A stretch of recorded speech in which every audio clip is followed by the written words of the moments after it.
Hello students, welcome back. आज का जो हमारा टॉपिक है दैट इज़ कार्नोट साइकिल और कार्नोट्स आइडियल इंजन। तो ये जो है हमने जो लास्ट क्लास में डिस्कस किया था हीट इंजन क्या होता है और हीट इंजन के कितने पार्ट्स होते हैं, उसी हीट इंजन की एफिशिएंसी को जो हमने डिस्कस किया था। तो सादी कार्नोट ने एक इंजन थियोरेटिकल इंजन डिस्कवर किया जिसके हिसाब से कि जो भी हीट है that is taken from heat source is converted into mechanical energy. There is no loss of energy by any method, so that he tried to explain that the efficiency of such type of engine is 100%. So in Carnot engine, starting from the initial state of the working substance and the passing through various reversible process, if the working substance traversed back to its initial state, then this cycle is Carnot cycle और this engine is Carnot engine. So ये जो Carnot engine है basically ये इसका जो principal है that is first law of thermodynamics. अब देखिए यहाँ पे ये मैंने थोड़ा सा डिफाइन कर रखा है। The same 3 parts are here. जैसे कि हमारे हीट इंजन में थे, फर्स्ट था हीट सोर्स, तो ये हमारा हीट सोर्स है जिसका कि टेम्परेचर हमने माना है T1K। इसकी ये वाली साइड वॉल्स हैं, they are insulated and this is conducting. fine, ये आपका स्टैंड है, तो स्टैंड का ये वाला स्टैंड जो है दैट इज नॉन कंडक्टिंग कुचालक है, और ये आपका है heat sink. So heat sink भी क्या है, कंडक्टिंग है। और ये आपका मैकेनिकल अरेंजमेंट है जिसमें आपके पास एक सिलेंडर है और उस सिलेंडर में आपने क्या कर रखा है, एक वर्किंग सब्सटेंस ले रखा है जो कि आइडियली तो हम लेते हैं आइडियल गैस, और प्रैक्टिकली अगर हम बात करें तो हम स्टीम की बात करते हैं। तो ये जो सिलेंडर है इसका बेस जो है दैट इज़ कंडक्टिंग पिस्टन, और ये जो साइड वॉल्स हैं इसकी दे आर नॉन कंडक्टिंग और we can say insulator, and this is our working substance. अब देखिए कि इस हीट इंजन के भी वही तीनों पार्ट हैं जो मैंने यहाँ पे डिफाइन किया है। सो हीट सोर्स मैं फिर से एक बार रिवाइज कर रही हूँ कि जो हीट सोर्स है that is heat reservoir of infinite capacity at higher temperature T1K. So even after taking heat by the working substance, its temperature remains constant and its upper surface is perfectly conducting, so that working substance can take heat from the source. तो ये जो है आपका it's a heat reservoir. आप इसमें से कितनी ही ऊष्मा ले लें, इसका टेम्परेचर क्या रहता है, मेंटेन रहता है, कांस्टेंट रहता है, और इसकी जो अपर सरफेस है this is perfectly conducting, so that जो कि आपका वर्किंग सब्सटेंस है ये इससे हीट ले सके। सेकंड है mechanical arrangement. This one is mechanical arrangement and working substance. So hollow cylinder is taken as a mechanical arrangement. एक होलो सिलेंडर हमने एज ए मैकेनिकल अरेंजमेंट लिया है, whose walls are perfectly insulated. मैंने बताया था इसकी जो वॉल्स हैं these are non conducting and base is perfectly conducting. जो जिसका बेस है, इस होलो सिलेंडर का बेस है दैट इज परफेक्टली कंडक्टिंग। और ये जो पिस्टन है that is also made up of insulator is fitted in it, and it can move in the cylinder without friction and heat loss. ये जो piston है इसको आप अप एंड डाउन मूव करवा सकते हैं विदाउट एनी हीट लॉस और without any friction. So an ideal gas is filled in the cylinder as a working substance. तो यहाँ पे हमने जो हमारा वर्किंग सब्सटेंस है ये क्या हो गया, आइडियल गैस। थर्ड देखिए this is heat sink. So heat sink भी क्या होता है, हीट रिजर्वायर होता है of infinite capacity, and this is at lower temperature T2K in which unuseful heat. देखिए नॉर्मली क्या है हीट इंजन का वर्किंग की हीट इसने जो आपका वर्किंग सब्सटेंस है इसने सोर्स से हीट ली, उस हीट को वर्क में यूजफुल वर्क में कन्वर्ट किया, और जो रिजेक्टेड हीट है वो सिंक में ट्रांसफ़र कर दी। सो जो सिंक है इसमें unuseful heat is delivered by the working substance. So its temperature remains constant even after taking heat from the working substance. इसका जो temperature है वो maintain रहता है चाहे ये कितनी ही heat working substance से ले ले, and its upper surface is perfectly conducting. और इसकी जो upper surface है this is perfectly conducting. Fine. और यहाँ पे एक चीज़ और mention है that is stand. So the stand is perfectly insulated stand. When cylinder is kept on it, the working substance can be expanded or compressed adiabatically without any loss of heat. तो यहाँ पे देखिए, यहाँ अगर आप working substance को heat source पे रखते हैं या वर्किंग सब्सटेंस को हीट सिंक पे रखते हैं तो यहाँ पे जो होगा that would be some isothermal process. और जब आप इसी होलो सिलेंडर को इस नॉन कंडक्टिंग स्टैंड पे रखेंगे तो यहाँ पे जो प्रोसेस होगी that may be a compression, that may be a expansion. तो वो जो होगा that will be adiabatic. Fine. अब हम देखेंगे कि जो हमारा कार्नोट इंजन है वो किस तरीके से काम करता है. तो according to Carnot, in order to obtain maximum work from ideal engine, it is brought to initial state by performing reversible process in a definite order. उसका कहने का क्या मतलब था, मैंने आपको पहले भी बताया था डेफिनेशन में कि it starts from initial states and then end up on the initial state. ये शुरू से शुरू होता है और सारी प्रोसेस करने के बाद रिवर्सिबल प्रोसेस में आते हुए ये फिर से स्टेट ए में इसकी इनिशियल स्टेट में आ जाता है. सो जो आपका पूरा कार्नोट इंजन है, कार्नोट साइकिल है, that can be divided into 4 stages. ठीक है.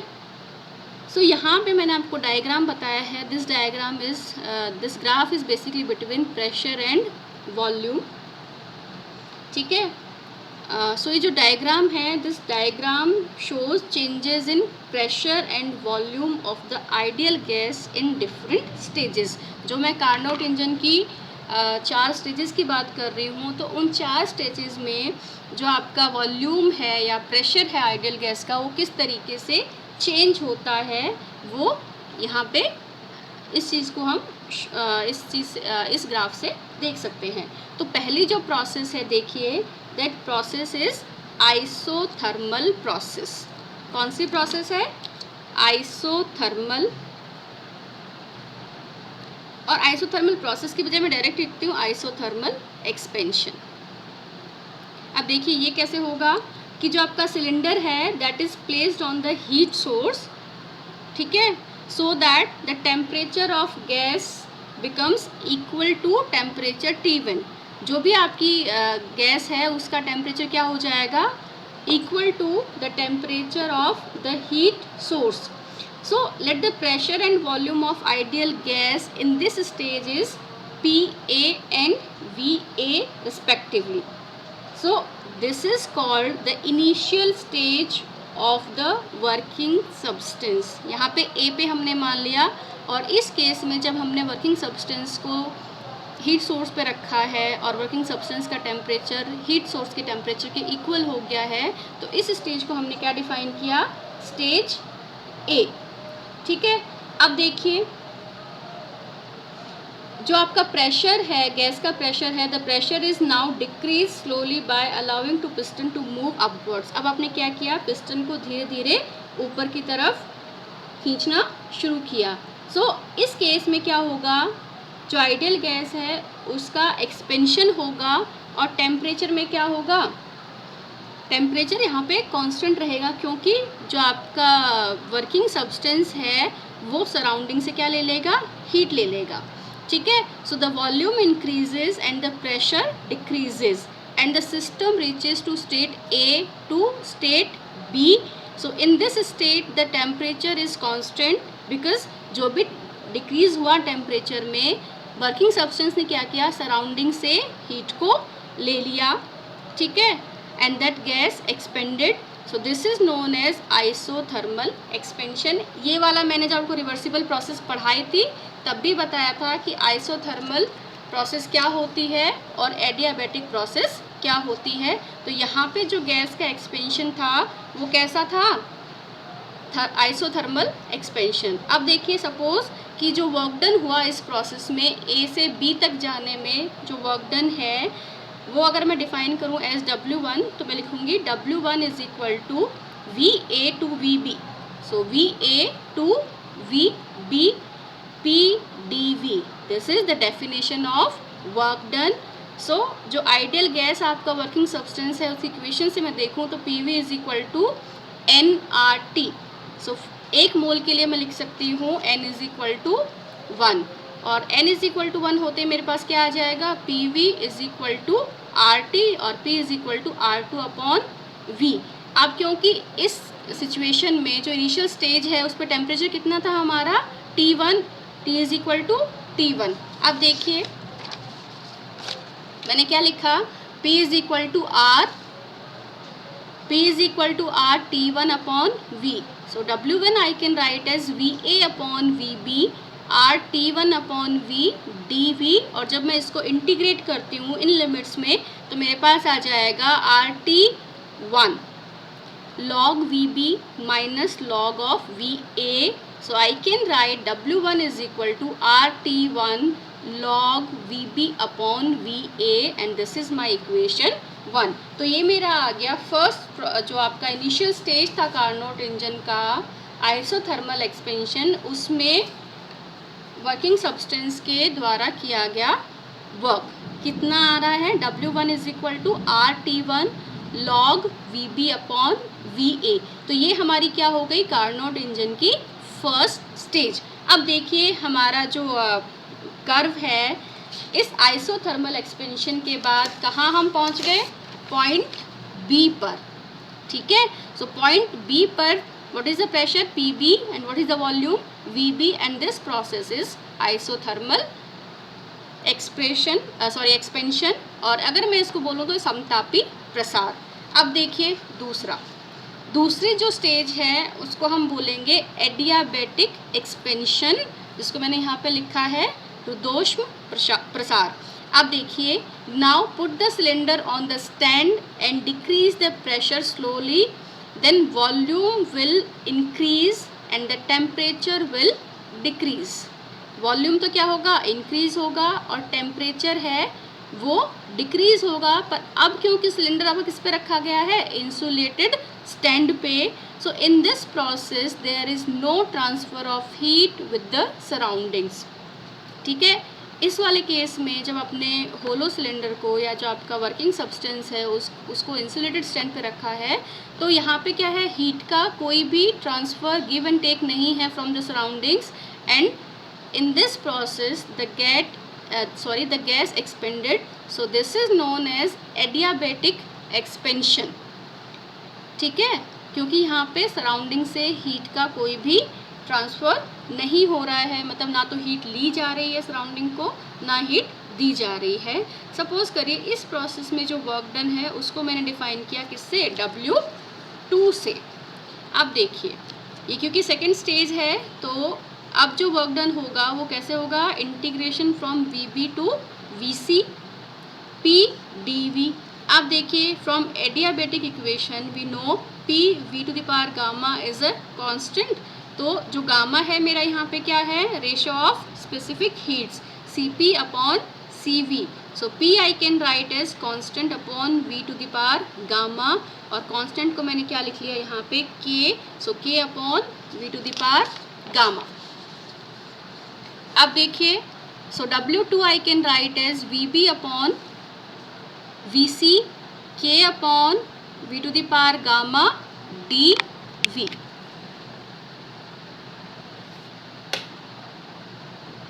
Yes K upon V to the power gamma dV।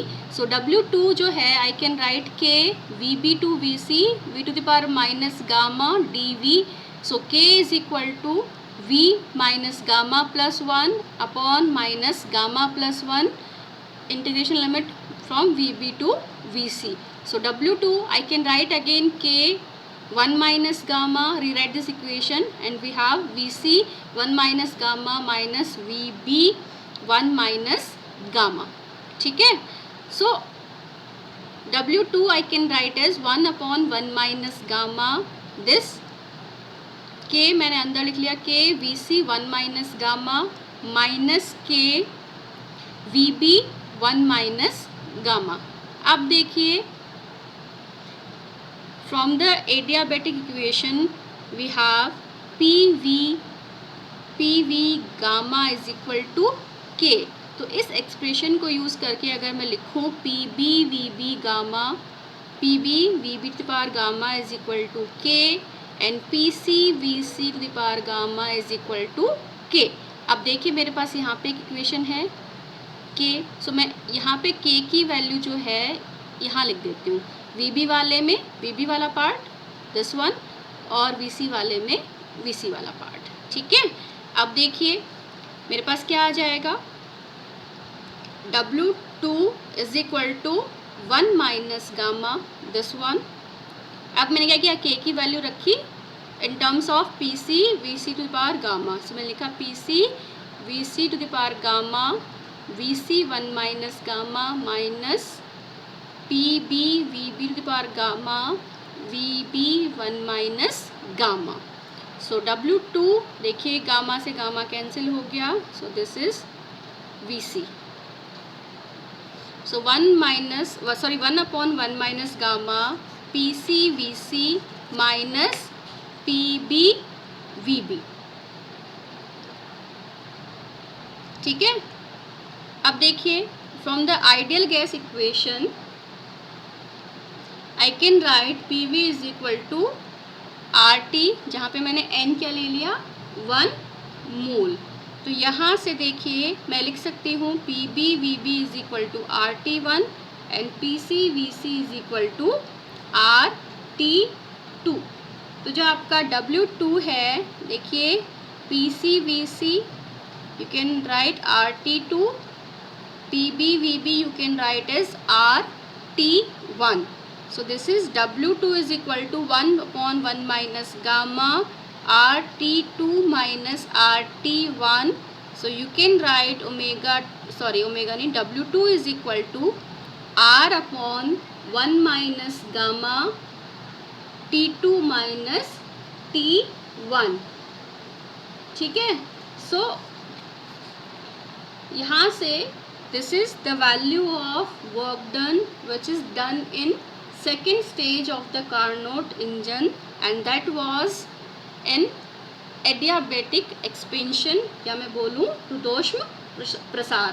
So the pressure of gas now becomes so low that after this expansion the gas becomes incapable of doing more work. ठीक है. So now the pressure of the gas is increased in the two stages in order to bring the system to its initial states. अब देखिए यहाँ पे जो gas का work done हुआ है तो जो गैस का प्रेशर है वो इतना कम हो गया है कि इस एक्सपेंशन के बाद इस प्रसार के बाद है तो गैस में अब कैपेसिटी नहीं बची है ज़्यादा वर्क करने की. तो अब क्या होगा अगर क्योंकि कार्नोट साइकिल का जो प्रिंसिपल है उसके हिसाब से क्या है कि हमने इनिशियल स्टेज से शुरू किया और सारी प्रोसेस से होते हुए हम क्या गए फिर से इनिशियल स्टेट में आ गए. तो अब हमें क्या करना है कि सिस्टम को फिर से इनिशियल स्टेट में लेके आना है. अब क्या होगा the pressure of gas is increased. जो गैस का प्रेशर है वो बढ़ेगा.